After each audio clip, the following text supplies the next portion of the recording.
3 decades. That's how long it has taken for superbikes to transform from raw, untamed beasts to precision-engineered rockets on 2 wheels. From the legendary monsters of the 90s to today's hyper-advanced machines, superbikes have undergone a revolution, faster, lighter, smarter, and more powerful than ever before. But which decade built the ultimate superbike? And where is the future taking us? Buckle up, because this ride is about to get exhilarating. The rise of superbikes, the 90s. The 1990s, the golden age of superbikes. This was the decade when manufacturers pushed the limits of speed and performance, bringing raw power to the streets. Take the Honda CBR 900RR Fireblade, 1992, it changed everything. Lightweight.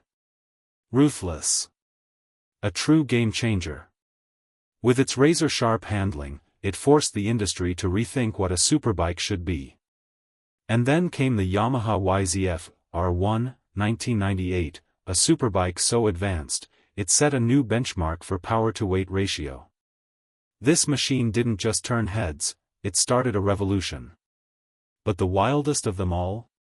The Kawasaki Ninja ZX-11. For 6 years, it held the title of the world's fastest production bike. But the 90s weren't just about raw power. This was the birth of precision. These bikes paved the way for the next level of innovation.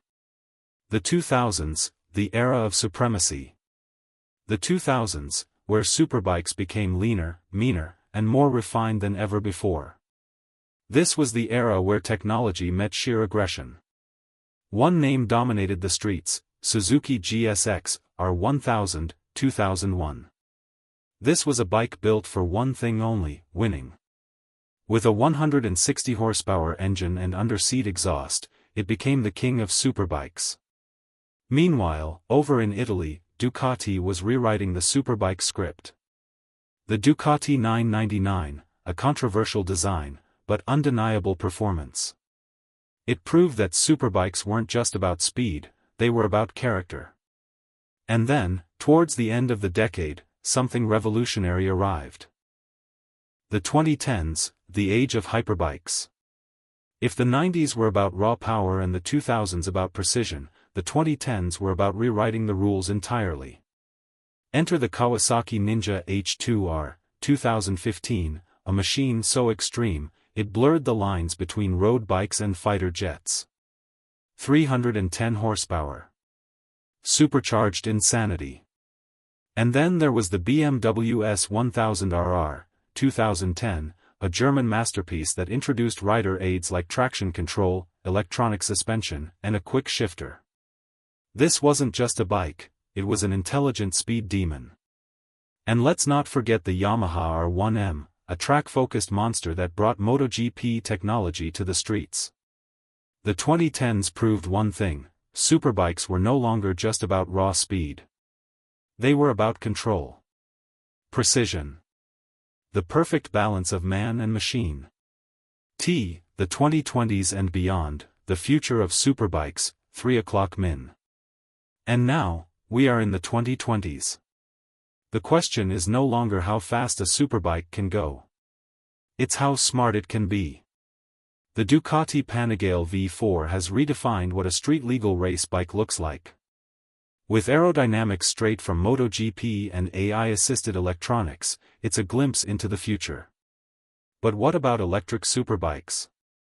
Meet the Damon Hypersport, a superbike with adaptive ergonomics, 360-degree collision detection, and mind-blowing acceleration. And what's next? Will we see autonomous superbikes? Hyper-lightweight carbon fiber chassis?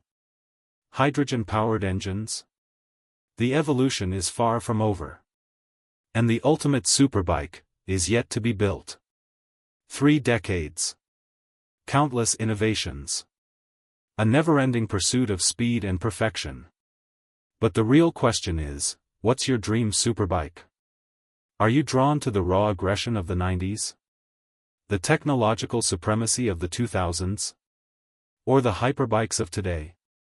Drop a comment below and tell us which superbike era speaks to you. And if you love the thrill of speed and the passion for two wheels, hit that subscribe button, because this journey? It's only just beginning.